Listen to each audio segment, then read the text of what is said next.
Thank you, Mr. Chairman, Alderman councillors and fellow travellers in the Building Control Service. I find myself a bit daunted by the opportunity to speak on when things go wrong, but I have a lot of records and I thought I would do a presentation based on photographs. The photographs themselves will speak 1,000 words, I hope. I'll start off with, thank you. I think the subject of Priory Hall was brought up a short time ago. This happened in 4 years ago, October past, when the Dublin City Council had bought 40, roughly, apartments in this complex. For the social housing, they evacuated their own tenants, but they left the residents and the owners and the investors behind. And then 2 years ago, the insurance cover was being withdrawn because of defects in the construction, and they decided to evacuate the whole building. You'll see where on the left-hand side where they started to demolish all the brickwork from the outside to put in cavity barriers in the wall. But they didn't mention anything about, at the time, the timber frame buildings that were on the top terrace. Inside the building, in the top floor, we had a situation where this room here on the left is a kitchen, and the room to the right through the door there is a bedroom, and out this door here is the way out to the main access hall. Now that door and that room becomes an inner room, and that door actually should have been outside the door into the kitchen. Again, a major breach of regulations where an inner room has been placed. If there's a fire in the kitchen, the escape is compromised. Outside on the landing, one finds an openable window, which, again, the windowsill is readily climbable by children. And if you look outside the window, you'll find that's the fall, where it's not the falling out the window that does the harm, it's the sudden stop when they reach the ground. Another major problem that I've been involved in this last 10 years has been the Stardust disaster, where 48 people died, one of the largest national disasters in the country. This was the roof of the building that I was asked to comment on as to where the fire started. And I suggested to the other researcher back in 2003 that the most seriously damaged part of the building, was in the corner, or the part of the building over there where the asbestos had fractured most. And that's the location where there's a storeroom at first floor level. That was purported to be a storeroom over a basement, but in fact there was no basement. That's another view where it was alleged that glass didn't melt. This is all Northlight glazing, Georgian wired, where you'll see some of it had sagged over certain particular spots of high temperature. This is the corner in what's called the West Alcove, where the fire was alleged to have started on a seat. And a lot of research was done, a lot of investigation was done into the fire on this seat. BRE did a number of tests on it as well, but they couldn't get the test to go through the suspended ceiling. But in fact, beyond the wall, I'm using the wrong hand here, beyond that wall there was the bar, and beyond that at high level was a storeroom. And the storeroom had 45 5-gallon drums of cooking oil in it, as well as thousands of plastic glasses. In fact, they were serving 1,000 meals a night in the premises. So you realise that the logistics of paper napkins and packets of salt and pepper, things like that were all stored up in that storeroom, stored to the roof. That was a disaster waiting to happen. There's a picture here taken by a witness from the outside which showed the fire above the roof. That picture was supposed to be taken around 1:35 in the morning. And at 1:43 in the morning, there were 2 phone calls made from inside the Stardust building to the fire brigade headquarters to say that there's a fire inside the Stardust on a seat 6 inches high. And yet, about 5 minutes earlier, this fire was above the roof. There's a third phone call made at 1:43 in the morning from a lady who lived in Maryfield Drive, which is about 220 metres across to the Stardust building. She was awakened by crackling, which was the crackling of the asbestos in the roof sheeting breaking. There's a building between herself, her view from her bedroom window, and the stardust. And she called the fire brigade because she couldn't hear any sirens or fire engines. And she said to the control room guy who took the call that there was a fire in a building which she thought was McMahon's Timber Yard, which is this building here, or the Stardust. And the response from the guy in the control room said, yes, it's in the Stardust, and we have 4 appliances on the way. This all happened at 1:43 in the morning when the fire was only 6 inches high on the seat, and yet it was above the roof at the same time. The judge, Justice Keane, who wrote the report on the disaster, recorded in his timeline that there was only 1 call to the fire brigade control room at 1:43 in the morning, and that the fire hadn't reached the roof until 1:46, which is certainly not correct, because there were 3 verified calls at that particular time. This was one of the drawings done for the tribunal. You'll see, sorry it's on its side, but you'll see on the plan of the building, which is only a single-storey building, purported to be a single-storey building, there's a storeroom and a lamp room, and beneath it there you can see it's over a basement. That would mean that that was a cross-section of the building, in effect, where the store was on the ground floor and there's a basement underneath, but there was no basement. The actual construction was like that. There was a cold room at ground level and a store above, which was open, as you can see there, to the roof space. The roof space filled with the hot smoke and gases. The roof breached, it got some more oxygen, a flashover occurred, and the disaster occurred thereafter around 1:45 in the morning. The people who died within the building itself did not have carbon monoxide. They hadn't time to breathe. There's no carbon monoxide in their lungs, which is quite surprising. What the world knows or believes is that the doors were locked, and as such, there are bodies piled up behind the door. But that's a picture of the ballroom floor, the Stardust itself, and the location of the bodies. And you'll see yourself from there 6 exits, 6, exit 5, exit 4, exit 3, exit 2, and exit 1. And there's only 1 person at exit 5 there that's anywhere near the door.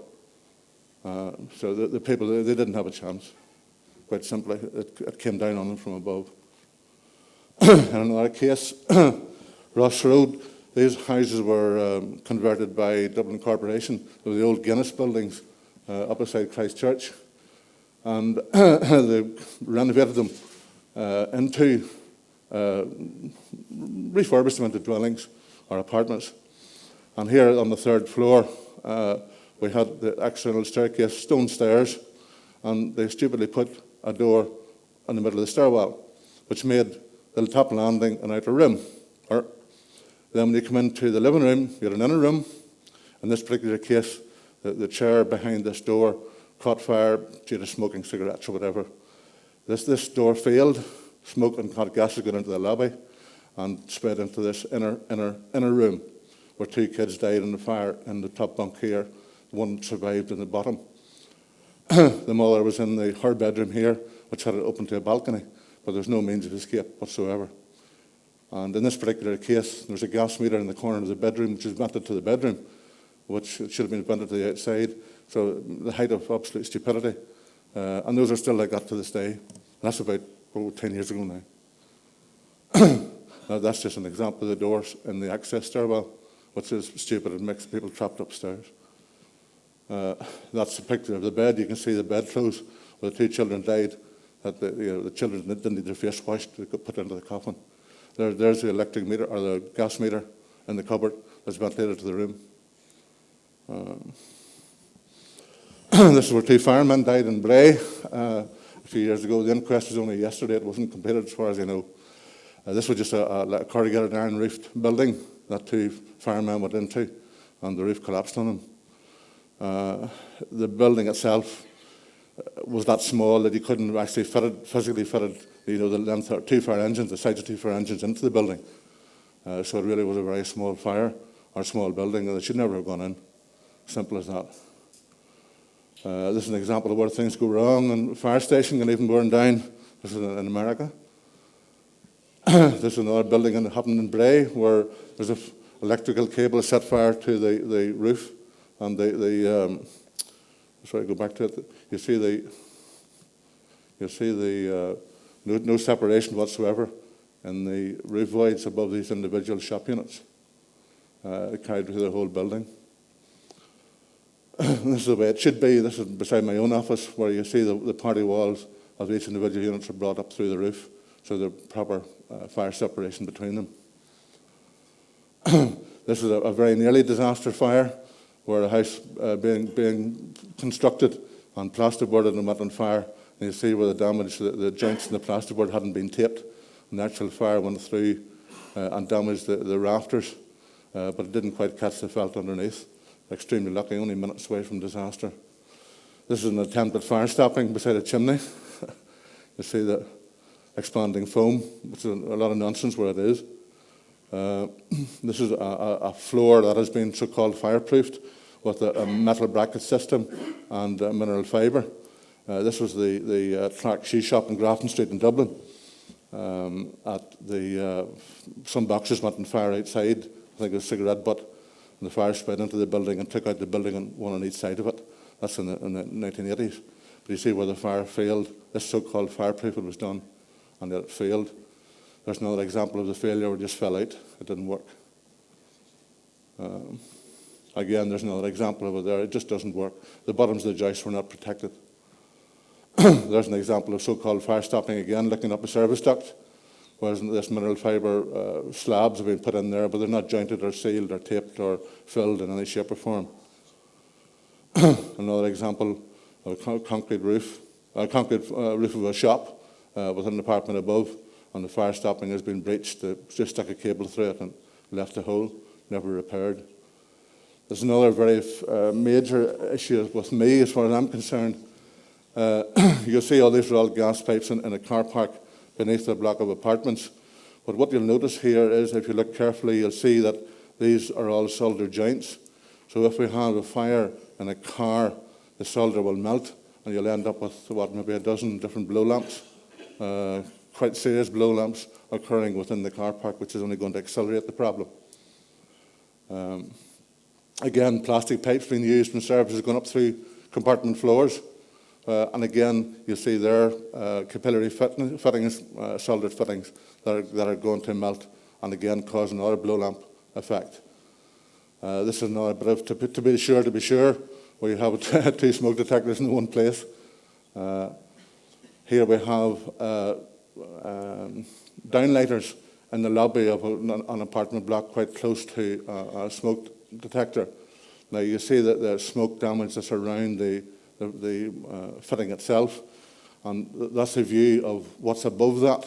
That's the landings in a particular block of apartments that I think is 7 stories high, and the likelihood of an interstitial fire occurring within the common areas of that is very high due to those unprotected light fittings. Another example of a fire in Dublin in Airside, which is quite near the airport, in Swords. There's a 2-story house on top of a flat, and part of the roof of the flat is the rear patio to the dwellings above. That's an example of the patio itself, and that's it. There was a leak into the apartment below, or the flat below, and the guy came with a torch-on felt stick to repair the leak, and he actually set fire to the DPC of the building. The smoke appeared for the first time through the vent there at the top at the eave. That's the first seen. The fire brigade were called. Then you see that's a better view of where the smoke was first seen coming through the air vent to the roof space. It took out the first 4 roofs and the first 4 apartments, the 2-story house on top, and the 4 flats, and the entire was demolished to the ground. You'll see where there remains the so-called cavity barrier, which is what we call them condoms full of fiberglass.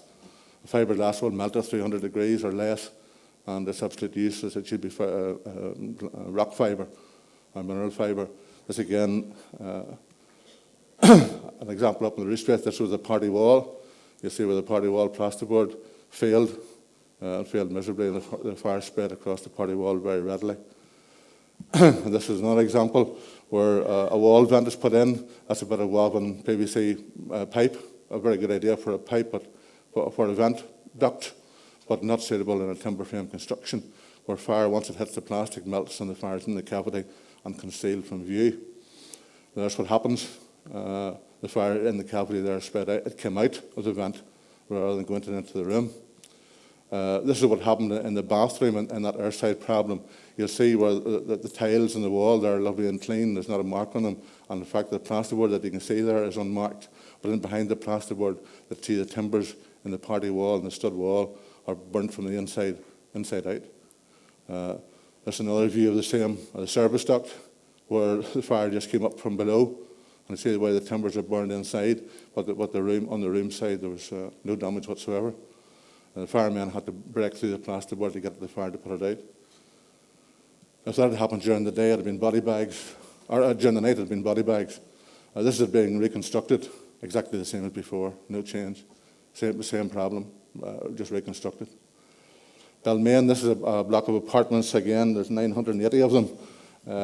In the next field, basically to the Prairie Hall building, there are anything up to 5 stories of timber frame construction.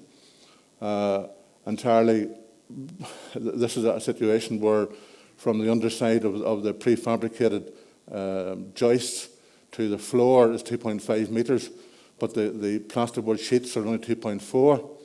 Therefore, there's a gap of between 60 and 100 millimetres to the underside of the timber. They've underlaid the timber ceiling with 2 layers of plasterboard, but they forgot to do the little piece of the gap there. So what they did was put a little ground in and put a single sacrificial layer of plasterboard across. So if there's a fire in the room at all, it'll break into that. It'll obviously go out through the tumble dryer pipe, which is the vent from the bathroom, and straight into the cavity. Those prefabricated joists will only last 7 minutes, never mind a timber joist will last a hell of a lot longer. But those, because of the amount of gas given off, or very combustible gases given off by the adhesives used in this wafer board, are highly combustible and highly dangerous. There's what happens, just a sketch of it ourselves, where the plasterboard doesn't come up to the underside of the floor, and there's what will happen. The whole thing will collapse like a deck of cards. The repair they proposed was to fill the little gaps in the construction, and that was underway. These are all terrace of buildings, but it's only providing half-hour fire resistance. And you see again, if you had a fire, it'll go through and the whole thing will collapse again. What should have happened was that the party walls are 1 hour, or should be 1 hour fire resisting, and therefore all the other elements in the timber frame should be also 1 hour fire resisting. And that is an absolute must. There are hundreds of examples where that doesn't occur. And this is, for example, this is how a timber frame is assembled. It was something we made up ourselves in the office. If, for example, we have a DPC problem down at this level, the only way to fix it is to start at the top and demolish it piece by piece by piece, the same way it is put up like a Lego kit. I mean, you can't build a little Lego house and find that the bottom brick should be red instead of yellow. You have to take the whole damn thing down to fix it. So again, a major, major issue. Again, going back to that there, all of the should be protected entrance hall. This is a 3-story building. Should be protected entrance hall, and all the internal walls themselves should be 1 hour fire resisting because of the protection required to the structure. And the floor, all the elements of the floor form part of the structure. This is an example of a timber frame again, with external blicker black skin. Inside we have a damp problem. How the damp gets in from there, I know I've yet to find out. We've got to open that up yet to find it. But it shouldn't be damp there above all places. Up on the roof space, you'll find this is the party wall. You'll find the nailing pattern that's over, it's about 400 millimetres. It should be maximum 150 between nails and a plasterboard sheet. So that plasterboard will never last the length of time that it's supposed to in a fire-resisting form. Here again, the same roof space, you'll see there's all these tumble dryer pipes that should be up to the British standard equivalent of the woven UPVC pipes. But this tumble dryer pipe is totally unsuitable for the purpose that which it's intended, and it's stuck together with a piece of insulating tape. Here Here we have, no insulation to the copper pipework, unsupported overflows, a poorly insulated building itself, or tank or water tank itself, and again, no nails can be seen in the plasterboard. This is a roof of a building in Limerick where they haven't got the falls correct, and that's literally a complete pond. And that's the outlet there in the corner, and you can see where it's actually literally a lake, improperly constructed. In fact, under the felt roofing, where I have my finger on the felt there, there's water literally underneath the felt. And that's only a matter of a disaster going to happen in a year or two's time when the timber support structure rots through. This is outside the same building. This is outside the workshops for the blind, believe it or not. This is the back door, and you'll see the step down to the passageway. It's quite a hazard. And again, just round the corner, you have this here, no handrails, no nothing. This is only just about 10 yards or so from the previous one. There's another trip hazard in the paving, no gully top on it. Again, another, the ends of the handles will catch your jacket or coat going up. They know how to do it correctly. You'll see where it's dropped end on the handrail there, but there's no drop here. You could do yourself a serious injury walking into that, particularly if you have impaired vision. There's a sort of internal quadrangle, and the fire engine is supposed to be able to come around this bend here to fight the fire. And that's the outlet or the inlet rather for the dry riser. It has no chance of coming around that bend. Yet it's designed to do that. Fire engine. In fact, the firemen will not bring their fire engine into a burning building. They'll keep it away to protect their nice little red truck. This is how, in the same apartment block, that the fire extinguishers are in a box by themselves, nicely protected. Okay, but here we find there, for example, that's the escape door in the car park, and there's the fire hose reel. Now, the fire hose reel should be beside the escape door, so someone using the fire hose reel and gets beaten by the fire and smoke should be able to escape out the door. But if he uses that hose reel in that position there, he has no way getting out. He'd be trapped. He can't get around there. And again, the exit sign is over the top of the door, and it's not visible from all parts of the building. Here we have the outlet of the dry riser, which should be in a case in a cupboard. And when I checked those there, this is a 5-story building. When I checked those there, every one of them had been turned on by kids or something. So when the firemen come in to hook up to the dry riser or the dry riser inlet at the ground level, it'll flow out, and water will flow out on all floors. But a fire there, a few years ago now in Stephen's Green, where they hooked into the dry riser at ground level and started pumping, and they wondered why the water wasn't coming out on the top floor, until they discovered that the basement beneath was a chemist's store. And by the time they got the water stopped, the water was 3 foot deep in the chemist store beneath in the basement. There's another problem with roofs, very low pitch roofs. In this case, I surveyed this building in 1994 and did a report on that the fall wasn't sufficient in the tiles, and that there's a concealed gutter formed at the mansard roof at the knuckle. I was called back about 4 years ago now, I think it is, to say that they're having an awful lot of leaks into the apartments below. And I said, yeah, I know, because there's the problem. And that then has cost $40,000 to repair that particular joint detail by putting in a lay board to take the felt down and take it out and cascade it out over the top of the vertical tile hanging. Roof tiles. Okay, right. Roof tiles, where they're insecure roof tiles, they fall down onto the paving down below. This is in Athlone beside the Shannon River. You can see them again scattered out in a storm condition. There's a good repair to a roof gutter. Again, not properly fixed round a roof light. Again, a flat roof with water ponding on it. So this house is for sale at $1.25 million. These guys were formerly bin men in Wicklow County Council, turned roof tilers. This house was retiled when they started tiling and nailing from the right-hand side to the middle. This is a semi-detached house, and they realised that when they got to the middle that the middle tile wouldn't fit, so they cut the tile, and there's the tile afterwards. No cover in the water tanks. Again, no insulation, proper on the pipes. There's again the vent pipe not properly connected to anything. There's where a purlin is incorrectly jointed, where the right-hand purlin has sagged below the joint itself. Sorry. Again, a prefabricated roof truss cut, which shouldn't be done. A guy there had to get the door open, had to cut a check out of the joist, of the floor joist. This house in Tuam in Galway, in the living room, we had a gas fire and gas tanks outside. He went off to play cards, and a couple of hours later, he came back to this. The gas had leaked and caused a fire, and the building just disintegrated. That's his conservatory. That's the last conservatory down beside the public road. Give you an idea how far it blew. That's where the gas fire was, and there's a pipe there with a tap on it, and the tap leaked. The copper pipe, when I investigated, I found the copper pipe to be turned gold, which is turned gold colour, which is an indication of the fire started at that gas connection. This was an oil-fired heater in the next room. The explosion caused the pipe to fracture, the oil pipe to fracture, and the oil flowed down the hall of the house and caused the house to be burned out. Faulty DPCs, not the correct level on the paving.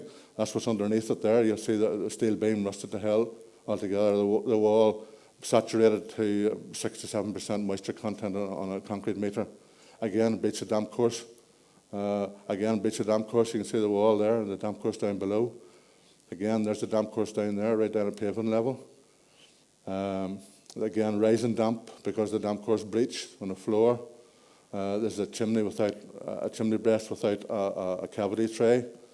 Lintels over time, the insufficient cover on the reinforcement has blown the surface off them. A bit of dry rot has occurred in the windowsill. This is a basement of a house that has no ventilation whatsoever, and there's a lovely example of a dry rot mushroom, or no, dry rot cobweb fungus. Again, the plastic pipe, the joint is leaking, you see the water running down, and there's the result of it there, the stain on the ceiling. Again, plaster too strong, crazy plaster. Again, structural movement. This is a house in Ballyfermot, a rather deprived area of Dublin, where if you see on the right, this is a semi-terraced house, and this is the back garden development. You'll find that the right hand there is a stable for Gypsy. I don't know what the name of the other stable is, but they bring the horses in it through the house. But a bit of nature, you have to be careful of the bats and all the rest. Again, when things go wrong, you could find things in nature where you got a jackalope found in Arizona. That's a works converted animal, I believe.